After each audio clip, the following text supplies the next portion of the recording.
Opa, tudo bem? Olha, nós estamos gravando essa aula em janeiro de 2025.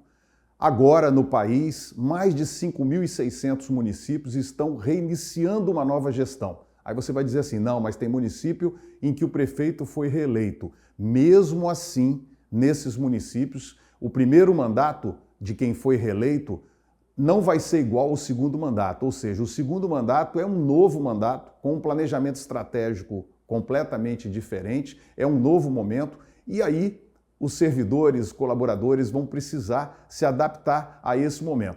E nós vamos falar de alguns passos muito básicos, mas extremamente importantes para você começar com o pé direito o ano de 2025, inclusive fazendo a gestão da sua vida. Não é só fazer a gestão do órgão que você trabalha, mas a gestão da sua vida. Como é que você está fazendo a gestão equilibrando a sua saúde com o trabalho, com o descanso, com a família, com os amigos.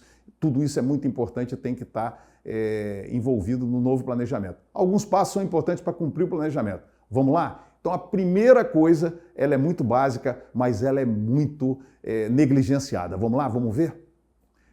Olha aí, o difícil é fazer o simples bem feito. Vou dizer por quê. O difícil é cumprir o planejamento. Isso é uma coisa muito simples, mas ao longo do ano a gente vai perdendo o planejamento, 2 anos, 3 anos, no final do 4º ano ninguém lembra mais o que foi planejado. Então você precisa de tomar algumas medidas de disciplina, de rotina, para que você possa dividir esse longo período de 4 anos em dias, porque você resolvendo o dia, você vai resolver o ano e vai resolver os 4 anos. Perdendo o ritmo nos dias, você vai perder o ritmo no todo também. Então o difícil é fazer o simples bem feito. Vamos lá? Bom, a primeira coisa é formalizar os processos. Gente, isso é muito importante. Toda ação precisa se transformar em processo com número de protocolo. A formalidade traz rapidez, eficiência, segurança e transparência. Aquilo que não está formalizado, aquilo que não está em número protocolado, aquela ideia, aquela ação vai ter dificuldade de virar realidade porque ela não será encontrada por outras pessoas. Na hora que ela está protocolada, protocolizada, com um número, ela vai ser fácil de ser identificada e nós temos como acompanhar no dia a dia aquela ação. Então, formalizar todos os processos, sem exceção. E aí, gente, quando a gente formaliza, a gente cria um protocolo. E esse protocolo é o CPF do processo. Olha que comparação bacana. Todos nós no Brasil temos uma identificação única, o CPF. Quando a gente está falando de um CPF número tal, a gente está falando só daquela pessoa. Não há como ter 2 pessoas com o mesmo CPF. O protocolo é o CPF do processo. Olha que bacana, você nunca mais vai deixar de lembrar que o protocolo ele dá ao processo uma identidade única e essa identidade única vai ser muito necessária para a gente poder acompanhar aquela ação. Olha, a ação tal, qual é o número daquela ação? Qual é o protocolo? Através desse protocolo, o número do processo, a gente vai poder acompanhar aquela ação e não fazer um acompanhamento de uma ação, às vezes, que a gente acha que é aquela, ou então ter dificuldade para identificar aquela ação. Tem o número, tem o protocolo, é o CPF do processo. É ali que está a identificação daquele processo. Agilizar, decidir rápido, com competência e dar andamento aos processos é também um ato de empatia e humanidade. Nossa, como assim agilizar, dar andamento ao processo é um ato de humanidade e de empatia? Eu vou explicar, dá uma olhada. Gente, dentro de cada processo, passe a olhar o processo eletrônico ou uma pastinha de papel, caso você não tenha ainda os processos digitalizados, como um drama. Esse drama é o drama de uma família, é o drama de 10 famílias, é o drama de centenas de famílias, é o drama, às vezes, de milhares de famílias. Aquele processo que está em cima da sua mesa esperando a sua ação para que ele possa caminhar. Então, é nesse sentido que a gente diz que cada vez que você tem um processo parado numa gaveta, parado numa mesa, esse processo ou parado no seu computador, não sai daquela sessão que era para sair, esse processo é uma dor represada que está se agravando. Na hora que você olha processos como dores, você passa a ter empatia por aquele processo e passa a andar rápido com os processos, porque atrás de cada processo tem a dor de alguém ou, às vezes, de milhares de pessoas e, quando é em nível nacional, milhões de pessoas. E seu município, se sua área de atuação tiver muita amplitude, uma decisão sua, um processo seu que está parado pode levar ao aumento da dor de milhões de pessoas. Então, o processo é para andar, processo é para estar no prazo. Por quê? Porque o processo é a representação da dor de alguém. Não olhe o processo como uma coisa burocrática, mas como um número, um protocolo, um CPF de uma dor, de uma necessidade que precisa de ser tratada. E aí, gente, outra coisa muito importante é o seguinte, está tudo encaminhado. Eu ouvi muito ao longo dos meus períodos de gestão em vários locais, olha, está tudo encaminhado. Tudo encaminhado significa que não tem nada resolvido, concorda? Tudo encaminhado é tudo andando, tudo indo, estamos de acordo, mas não tem nada resolvido. Então, muito cuidado com esse status de processo, tudo encaminhado. Tudo encaminhado é quase a mesma coisa que nada resolvido. Tem que concluir, tem que resolver, tem que publicar o ato, tem que fazer o ato virar uma ação para que ele seja, então, um ato concreto para melhorar a vida, diminuir a dor das pessoas. Mais uma vez, fica tranquilo que já está tudo encaminhado. Muito cuidado com esse status processual.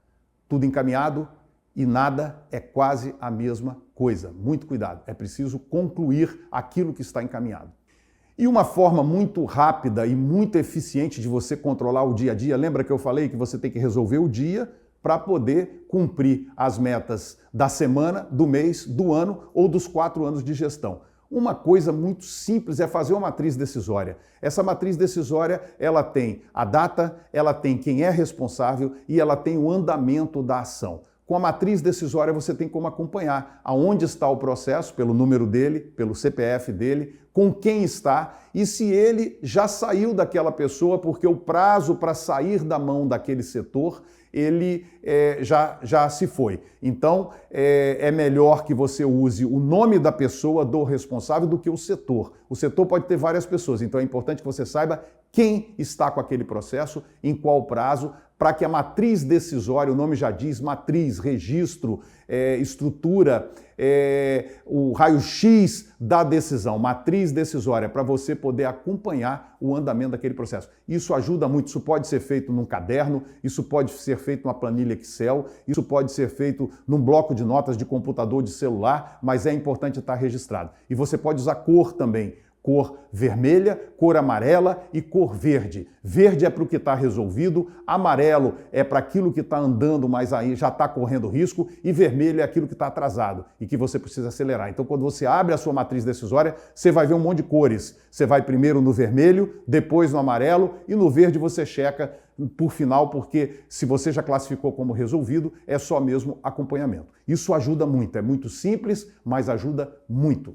Ok, e com isso a gente tem que lembrar que manter a disciplina como atuação diária e o prazo final, o prazo a médio e longo prazo é fundamental. A disciplina é aquela capacidade que você tem de repetir a ação todos os dias, independente de você estar disposto ou não, para que você possa dar andamento. A consistência, o dia a dia fazendo aquele processo andar, dá mais resultado do que aquele grande impulso inicial, aquela grande animação e depois a pessoa não tem disciplina para continuar. Cuidado, porque a tarefa só acaba quando termina. Isso é que é importante. Mais ou menos uma outra versão de estar tudo encaminhado, mas nada resolvido. A tarefa só acaba quando termina. Como assim? A tarefa só vai ter finalização quando ela está com seu ato final resolvido. Uma inauguração, uma publicação no Diário Oficial, o início de uma entrega, o fim de uma entrega,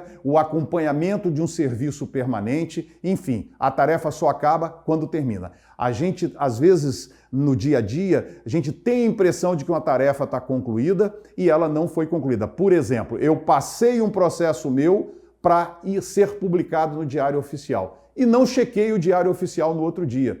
Esse processo nunca vai ser publicado e eu não estou sabendo. Então eu considero que a tarefa terminou, mas ela não acabou, ela não foi oficializada com a publicação do diário. Se eu acompanhar o diário, então eu vou usar esse estado de prontidão, que a tarefa só acaba mesmo quando ela termina efetivamente. Isso é muito bom lembrar porque as pessoas costumam achar que as coisas terminaram, que o processo terminou, sem checar se ele realmente chegou ao seu fim.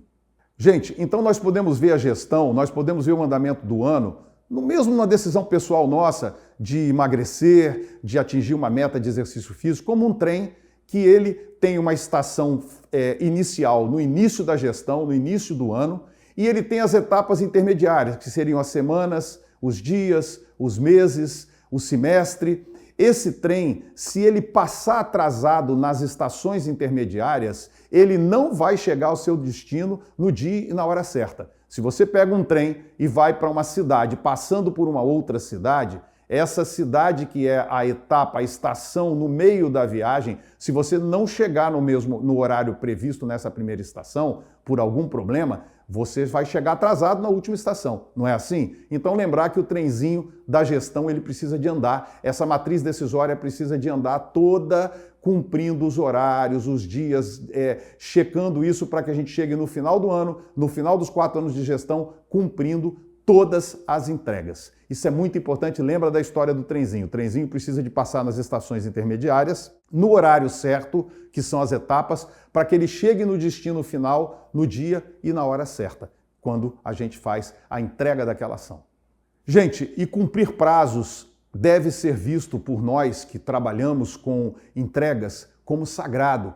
Prazo é para ser cumprido. Se você não vai cumprir um prazo que você pactou, pode repactuar esse prazo com todos os envolvidos, mas não pode simplesmente deixar de cumprir aquele prazo. Uma boa gestão, um bom servidor público, um bom colaborador, um bom setor, ele é visto pela capacidade dele cumprir prazo, não é isso?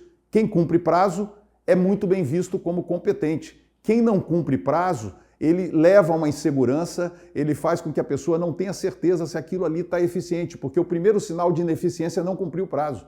Vai adiando, já tem que ficar de olho porque alguma coisa pode estar errada. Então, disciplinar-se para cumprir prazo. Não deu para cumprir o prazo, com muita antecedência, procura todos os envolvidos e repactua um novo prazo e justifica por que não vai ser possível cumprir aquele prazo. Às vezes, uma entrega de um material que você precisa não chegou, isso tudo acontece, mas é preciso repactuar o prazo. Isso pode ser feito, mas o que não pode ser feito é não cumprir o prazo. Isso não pode ser feito em hipótese alguma. Boas gestões cumprem prazo. Más gestões, gestões incompetentes, não cumprem prazo. E completando todo esse raciocínio final psicológico em cima do cumprimento de prazos e da atitude que nós temos que ter, lembrar que nós, seres humanos, todos nós, somos ótimos iniciadores. Vou começar uma dieta segunda-feira. Na segunda-feira você acorda todo animado, faz a dieta, na terça já não faz mais, na quarta já não faz mais. Vou começar a fazer exercício na segunda-feira. Vai na academia, compra roupa nova, se matricula, na terça já não vai, na quarta não vai, na outra semana já não está indo mais. Essa é uma natureza do ser humano. A gente é um ótimo iniciador, mas é um péssimo concluidor. Por natureza, nós temos que ficar atento para combater isso aí. E como é que a gente combate? Disciplina. Disciplina é fazer aquilo que nós temos que fazer, independente se a gente gosta ou não. Disciplina é fazer aquilo que a gente tem que fazer, mesmo que a gente não goste, para poder atingir um benefício depois que vai valer a pena. E por último, fechando aqui o nosso bate-papo de hoje, o que uma perda de prazo pode provocar? Vamos lá ver cada item? Bom, as perdas de prazo, elas são devastadoras numa gestão, num setor, elas podem fazer com que pessoas percam o seu cargo, elas provocam crises públicas, elas provocam perda de credibilidade, porque a perda de prazo pode provocar multas. Você não cumprindo alguns prazos, esses prazos, em alguns casos, eles provocam multas. Por exemplo, quando você não paga um boleto na data certa, na vida pessoal, isso é um prazo. Você vai ter uma multa por não pagar esse boleto no prazo. Então, os processos costumam também, alguns deles muito importantes, que envolvem inclusive financiamento, terem multas. Condenações, em alguns casos, não cumprir prazo leva a condenações administrativas e às vezes condenações no campo criminal. Olha que coisa importante. Atraso nas entregas, isso é óbvio, não cumprir prazo. Vamos inaugurar uma escola, não cumpriu prazo nas etapas intermediárias, o trenzinho não andou naquelas estações na hora certa. Vai chegar o dia da inauguração, a escola não está pronta, o material não chegou, o acabamento não foi feito, atraso nas entregas, o que leva ao vexame da perda de prazos de entregas, mas também ao vexame de devolução de recursos. Perder recursos, devolver recursos é absolutamente um vexame. Perder, então, prazos e devolver recursos é um vexame. Gente, a gente vê um órgão que devolveu milhões de reais porque não cumpriu o prazo. Isso é um vexame. Isso leva à perda de credibilidade, a baixa popularidade, a baixa aprovação no caso da instituição e no caso do servidor, do colaborador, a falta de confiança no trabalho daquela pessoa. Gente, a gente termina então o papo de hoje falando da coisa sagrada. Perder prazo leva a consequências muito graves. Cumprir prazos é o primeiro sinal de uma boa gestão, de um bom profissional, de uma boa profissional. Então, nós precisamos de cuidar do dia a dia para que no final do ano, no final da gestão, a gente possa cumprir todos os prazos e fazer as boas entregas e ser muito bem avaliados. Espero que essas dicas, que são relativamente simples, mas muito negligenciadas, todo mundo quase conhece, mas aplicá-las é extremamente, na nossa experiência de 30 anos de gestão pública, aplicá-las é para poucos e para isso a gente está alertando já no início do ano para que você possa entrar um ano diferente, fazendo uma matriz decisória bacana, cumprindo os prazos e tendo grandes resultados e os louros dessa nova postura. É isso aí, em breve voltamos com mais assuntos importantes para os servidores públicos ou privados. A lógica é muito parecida nos dois casos. Estaremos aqui no online da ESESP para poder te ajudar nessa caminhada. Obrigado.